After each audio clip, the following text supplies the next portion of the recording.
درد دل۔ میری ماں کا جوانی میں انتقال ہو گیا۔ ابو مجھے بوجھ سمجھنے لگے۔ بھائی کوئی نہ تھا۔ مجھے ایک درمیانی عمر کے رکشہ والے سے بیاہ دیا۔ میرے تو گلیوں میں سہیلیوں کے ہمراہ کھیلنے کے دن تھے۔ جب مجھے معلوم ہوا کہ اب کھانا بھی پکے گا اور مٹھائی بھی آئے گی تو پیٹ بھرنے اور نیا جوڑا پہننے کے تصویر سے بے حد خوش ہوئی اور خوشی خوشی چند دن پیٹ بھر کر کھانا کھایا۔ میرے مائکے میں تو غربت کا راج تھا۔ ابا کسی طرح مانگ تھانگ کر 2 روٹیاں اور بچا ہوا کھانا لے آتے۔ وہی رات گزارنے کے لیے کافی تھا۔ خیر مجھے شادی کے فوراً بعد پتہ چلا کہ میں ماں بننے والی ہوں۔ شوہر کا رکشہ خراب ہو گیا اور وہ گھر بیٹھ گئے۔ اب جب کہ میرے طلب خواہ بڑھی تو میں روٹیاں کے ٹکڑوں میں سے تازہ ٹکڑا نکال کر کھاتی۔ کچھ ہمدرد لوگوں پڑوسیوں کو معلوم ہوا تو وہ کھانے کی چیزیں اور دودھ دے جاتے۔ جو رکشے میں سے بچت ہوتی کرایہ مکان دے دیتے۔ کرایہ مکان نہ دیتے تو مالک مکان سامان باہر پھینکنے کی دھمکیاں دیتا۔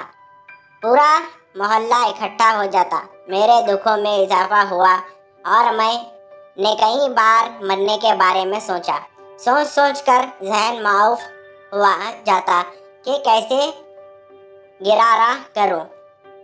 ابھی ایک بچے کا بوجھ نہیں سنبھالا جا رہا تھا کہ دوسری بچی پیدا ہو گئی جسے میرے ایک بے اولاد رشتہ دار نے گود لے لیا۔ راتوں کو اٹھ کر میں تڑپتی اور روتی، خود سے باتیں کر کے خود ہی سو جاتی کہ چلو بچی دودھ تو پیتی ہوگی، آرام سے رہ رہی ہوگی۔ پرورش میں نے کیا کرنی تھی؟ مجھے خود کون سا کوئی عقل سمجھ تھی؟ ماں کی ممتا کو صلا دیتی۔ فاقوں پر فاقے ہونے لگے۔ میرے دن منگ تنگ کر گزرنے لگے۔ رکشہ بھی خراب ہوتا اور کبھی ٹھیک ہو جاتا۔ میں مایوس نہیں ہوئی اور دعا کرتی رہی۔ غربت اور مایوسی کے سائے اور گہرے ہو گئے۔ چند آپ جیسے لوگوں نے سمجھایا، تمہارا سسرال کراچی میں ہے، تم کراچی چلی جاؤ، وہاں کا کاروبار مل جائے گا اور بچوں کا دودھ کپڑا بھی۔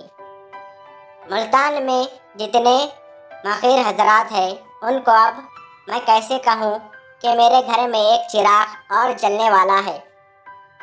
خیر سے میں پھر سے امید سے تھی۔ اس کے حالت جاننے کے بعد میں نے اور دوستوں نے وہیں بیٹھے سوچا کہ ان کو کوئی یہ بتانے والا نہیں کہ تمہیں بہت سے لوگ پناہ دیتے، گھر بھی رہنے کو دیتے، لیکن اب یہ جو قیمتی میں اضافہ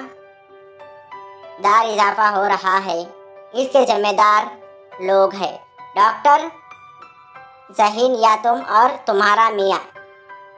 وہ رونے لگی، مجھ سے جو بن سکا کرتی رہی، تسلیاں بھی دیتی رہی اور ملنے والیاں بھی سمجھاتے رہے کہ آپ خاندانی منصوبے بندی پر عمل کریں، اور کہتے، میں نے سنا تھا کہ جو روح جو اس دنیا میں آتی ہے خدا اس کے کھانے اور پرورش کی ذمہ داری بھی لے لیتا ہے، لیکن میں اپنی حالت کا ذمہ دار کسے ٹھہراؤں؟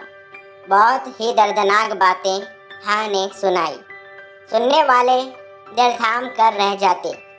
نیند تو رات کی یوں بھی نہیں آتی۔ ہم جیسے احساس لوگ پتہ نہیں کیا کیا توقعات رکھتے، کئی طرح کے خیالات ذہن میں آتے، یہ کر دیں وہ کر دیں۔ مجھ خریر سے جو بن سکا سو کیا، مگر اسے تو دوائیں بھی چاہیے، کپڑے بھی چاہیے، دودھ، اچھی غذا سب چاہیے۔ کچھ سوچ کر میں نے اسے کہا، میں تمہیں یہاں کے مشہور رہنما صدر لیڈرز کلب جو بہت دردمند دل رکھتی ہے اور نام ہے بیگم فرق مختار صاحبہ ان کے پاس لے جاتی ہوں۔ تم 1-2 سال جب تک بیٹا بڑا نہیں ہو جاتا ان کی سرپرستی میں رہو، وہاں سب طرح کی پناہ ملے گی۔ شوہر آپ کے کسی سرائے میں رہ لے، اسی طرح میرے کچھ دوست اور عزیز بھی رکھنے کو تیار ہے۔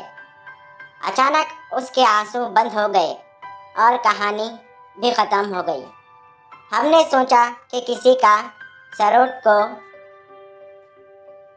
ٹر خالی ہو تو اسے وہی جگہ دلوا دیتے ہیں۔ وہ بالکل خاموش تھی، ہم سمجھے راضی ہو گئی ہے۔ وہ دن اور آج کا دن وہ لیڈیز پارک میں کبھی نہیں آئی، بس میرے پاس اس کا فون نمبر موجود ہے۔ اللہ پاک سے دعا کرتی ہوں کہ اس کے مسائل کم ہو جائے، لیکن اس کے لیے دل بے چین رہتا ہے۔ آپ لوگ مجھے بتائیے کہ درد دل کیا کروں۔ Thank you. ہیلو ویورز، میں ہوں آپ کا اپنا دوست سلمان۔ امید کرتا ہوں آپ سب خیریت سے ہوں گے۔ اگر آپ میرے چینل پر نئے ہو تو میرے چینل کو سبسکرائب کریں اور بیل آئیکن کو آل پہ سیٹ کریں تاکہ میری ہر آنے والی اسٹوری کا نوٹیفیکیشن آپ کو ملتا رہے۔ اگر آپ کو یہ اسٹوری اچھی لگی تو اس اسٹوری کو بھی لائک کریں۔ تب تک کے لیے مجھے دیجیے اجازت۔ Thank you for watching.